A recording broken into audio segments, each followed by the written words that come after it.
Hello, folks. I already did two video segments on the concept of clash detection today. The last one actually dealt with this particular assembly. What I'm going to do right now is has nothing to do with clash detection, but I want to tell you, in case you don't know, how to create the swept volume of an assembly in motion.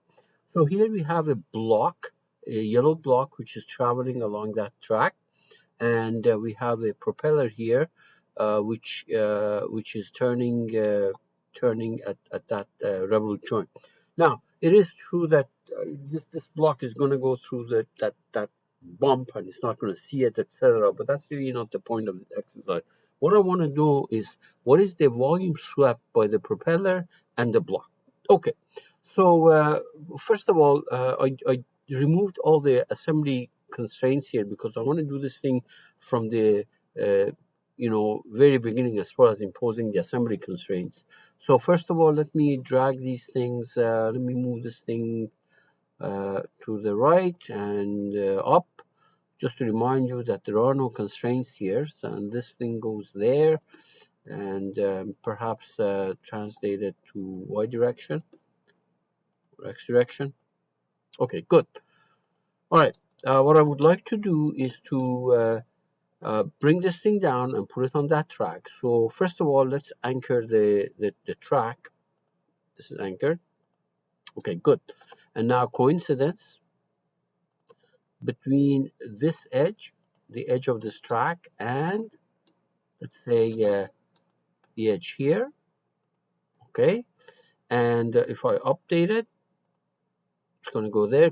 And coincidence between the face of this yellow block and this face.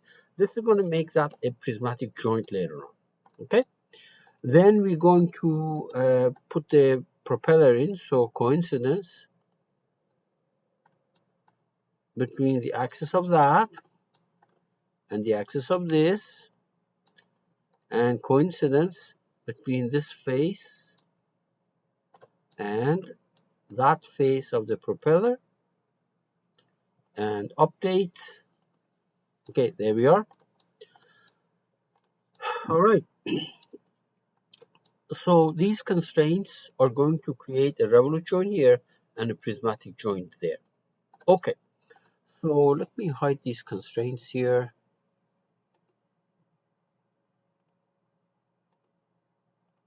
All right. We then go to the DMU kinematic, get the magic wand out. There's a magic wand. Create a new mechanism. Mechanism 1, auto create. Okay. So there will be two joints here. One of them is a prismatic, the other one is revolute. There's a lot of exercises and tutorials on mechanism design, so I'm not going to worry about it. I assume that you know how to create basic mechanism. So let's make this thing angle driven, length driven. So I put, first of all, flip the arrow so it goes in the other direction. And I think 100 is too short, so let me make it 300. Don't worry about dimensions here, but I do know that definitely this is around 300, 400. And then we're going to have a revolute joint, angle driven. And let's actually make this thing go between maybe perhaps 720 degrees. Okay, good. Mechanism can be simulated. You can check it out. So this is a simulation with command. So when I go drag, make sure that this is on intermediate. When I move this thing, that will move. Okay. I may want to change actually the range of this from 300 to 400. I want to go further down. Okay, reset. Okay, so let's see. It goes there. Okay, reset. And this thing goes several times. All right, reset. Good. Now, what I need to do is to create a sim. This was simulation with command. So I want to create a simulation which basically makes a cartoon of this. So there we are. Drag this thing all the way to the end. Drag this thing all the way to the end. Basically, we're making cartoon. insert, rewind, and play this thing at a slower rate. One is going to put you there all the way at the end right away.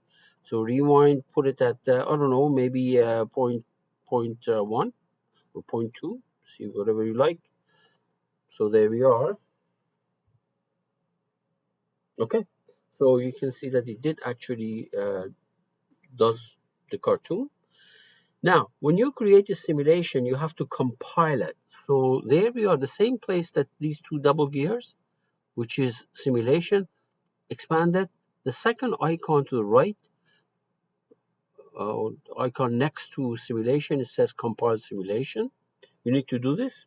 Create a replay. Again, you just don't use one. Use a smaller time step. Okay, and then you say okay. Wait until it finishes. Good. So you have to create a simulation, create a replay, and then over here, let me put this thing back there. In this toolbar, which says DMU generic animation, remember the first one was simulation. This icon here, it says swept volume. Swept volume. Okay. You click on it. It says there are two products here that are moving, obviously. There is the yellow block and the blue or green propeller. And from replay one that we created, we say OK. There.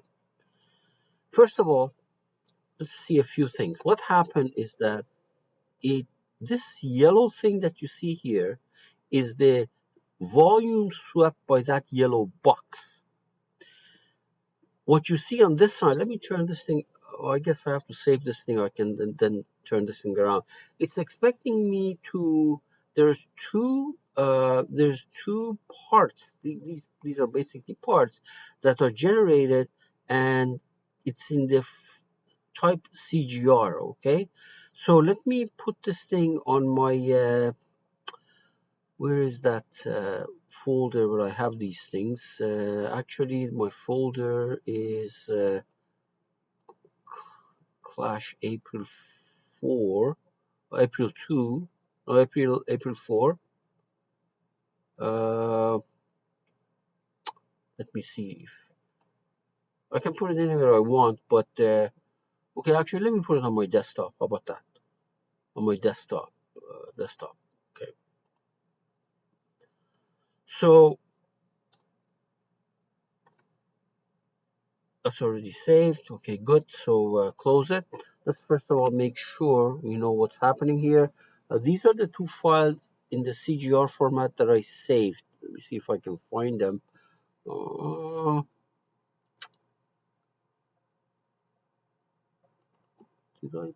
Where did I put that? Okay, it's right here. This is the propeller one, swept, and there must be one for the block. Oh, there's the one for the block.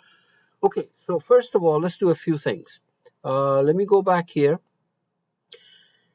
The color of swept volumes are the same as the color of these. So just to make sure that I know better, let me change the color of this, okay, from yellow to, I don't know, maybe, I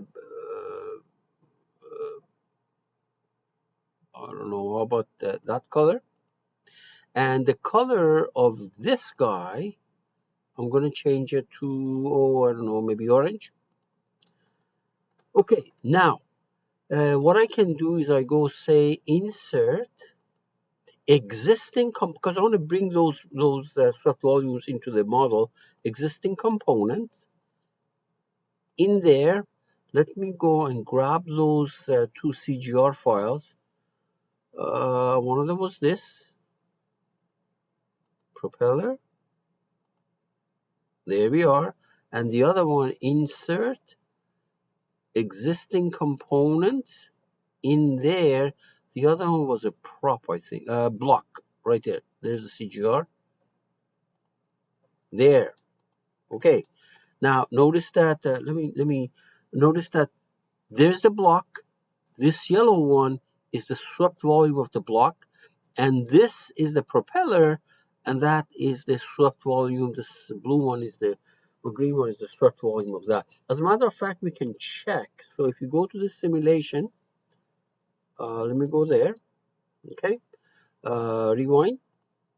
Let me change this thing to smaller value, and instead of me playing it, let me play it automatically. There, you see that how it follows this, or you can try it manually right there. See the propeller is sweeping this blue volume, and the block is going through the yellow block, yellow path basically.